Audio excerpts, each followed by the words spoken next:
Good evening, Uganda, and thank you for joining us at this moment. Here is the news in English, as proudly brought to you by Airtel, the smartphone network, and my name is Josh Buxton with the news. Now, leading today, former Chadondo East Member of Parliament Apollo Kantinti has been sent to Luzira for 6 months for the second time for failure to pay 108 million Ugandan shillings as cost for losing an appeal in an election court. The High Court nullified Kantinti's election as the Chadondo East Member of Parliament on grounds that the Electoral Commission did not comply with electoral laws, but he appealed against the decision. The Court of Appeal later upheld the lower court's decision to have a fresh election before ordering Kantinti to pay a sum of 107 million shillings Ugandan money as costs incurred by NRM Sitenda Sibalu in the case. Now, on June the 11th of 2019, the Court of Appeal issued a warrant of arrest against Kantinti for failure to pay the money, but he was last week arrested. However, today the same court sent him to Luzira prison for failure to pay the amount he owes to Sitenda. This comes on the heels of another 6-month sentence for the former legislator for failure to pay a bank loan. Kantinti was last week sent to Luzira prison to spend 6 months for defaulting a 300 million shilling Standard Chartered bank loan he acquired way back in June 2016 and was to pay in 50 installments over 3 years with an interest rate of 25%.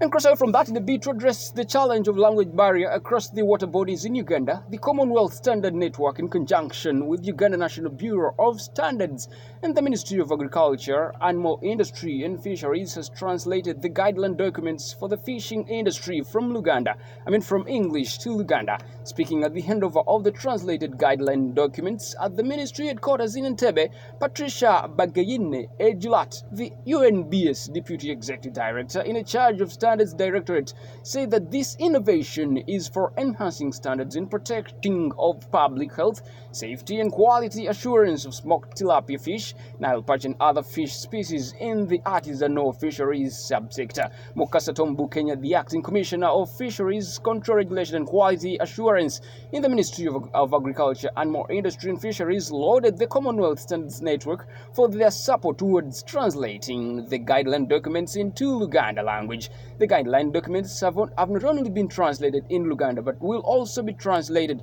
in other local languages for the fisherfolk and other different stakeholders operating at the various landing sites across the different water bodies in Uganda. Now, Tom further revealed that they have come up with the translated guidelines to streamline with the smoking fish. According to Ministry of Agriculture, Industry and Animal Fisheries, Uganda has 28 gazetted landing sites across Lake Victoria, fishing communities across other water bodies including Lake Choga, Lake Albert, Lake George and others are also to benefit from the translated guideline.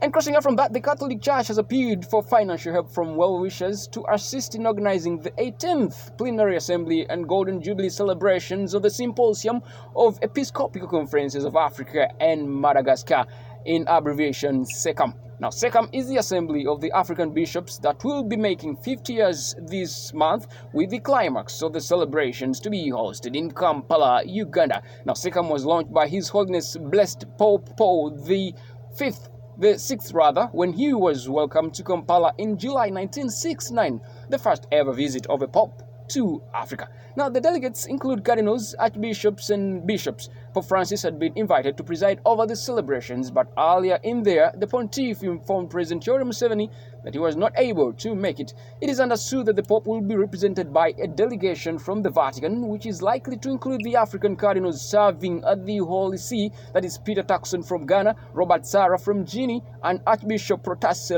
Rugambwa of Tanzania, who works for the Secretary for the Congregation for the Evangelization of Peoples at the Vatican. On May 10th, Bishop Ziwa launched a fundraising drive intended to raise about 1 billion shillings Ugandan money that is needed as part of the local church support to the organizing of the celebrations, and praised the role of the laity Christians in supporting the church. And still in the Catholic Church has excommunicated 8 heads of the Marian Workers Movement, a prayer group in Kabale Diocese. These include Vincent Biamazima and Ben Arenatre from Kitanga Parish, Luke Mayanja from Chemwenzi Parish in Rukiga District, Rosette Kichoncho, Aaron Buzare, Felix Barije, and Francis Vyaruhanga from Christ the King Parish Kabale, and Skridonia Tindi Cheitira from Rushorosa Parish in Kabale Municipality. In a leaked July 3rd, 2019 letter, Right Reverend Calist Rubaramira, the Bishop of Kampala Catholic Diocese, accused the Bishop of violating the norms of the Catholic Church.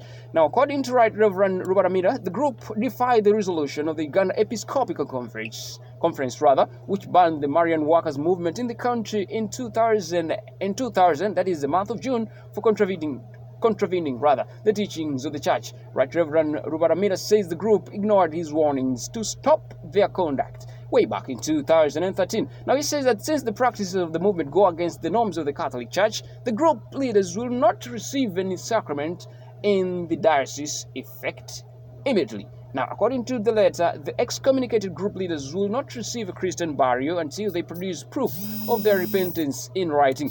Right Reverend Lucian Trinamatsiko, the Chancellor of Kabale Diocese, told that the only lay apostolate association and movements recognized in the diocese are the Legion of Mary, Catholic Charismatic Renewal, St. Jude Third Year Association, Eucharistic Crusaders, Xaverian Movement, Holy Family, Praying for the Souls in Purgatory, Catholic Women's Association, Pioneer Total Abstinence Association, Catholic Students Association, Young Christian Students, Uganda Matters Guild, Holy Childhood, Colping Society, Fakolea Movement, Catholic Scouts, and Catholic Men Association. According to Trina Mugisha, the group has been conducting secret prayers in the members' homes every Tuesday, Thursday, Saturday, and Sunday without the knowledge of the diocese, as well as shunning the devotion of the Catholic Church, calling them demonic and fake, while claiming that theirs is the only authentic and true church movement. The Marian Workers Movement, which allegedly started in Rome, Italy in the 20th century as apparitions, has attracted thousands of followers across the world, including the countries like Uganda, Kenya, Tanzania, as well as Zambia. And crossing out from that, government has contracted Ernst & Young, an audit firm, to conduct fresh verification of Uganda traders who applied or supplied goods and services to South Sudan. In May this year, the parliament approved up to 900 billion Ugandan shillings to pay traders who supplied goods and services to Wharton, South Sudan between the year 2008 and 2013. Now, in 2010, South Sudan and Uganda entered into a mutual agreement which ensured that Uganda clears the debt and treats it as a loan to the government of South Sudan. The bond will be paid back within 5 to 10 years at a 6% interest rate after the first year. The Memorandum of Understanding covered 10 companies that include Rubia Investments, Kibungo Enterprises, Aponya Uganda Limited, Afrokai Limited, Swift Commodities Establishment Limited, Sunrise Commodities, Mrs. Sophie Omari, Apple General Agencies, Ropani International, and KK Transporters. The companies have already been given at least 41 billion shillings early this year. Now, Keith Mohakanizi, the Secretary to the Treasury, halted the composition process of the 10 companies, calling for an independent verification exercise. However, this process was later continued after a meeting held at the Ministry of Finance decided to proceed with the payment of the suppliers.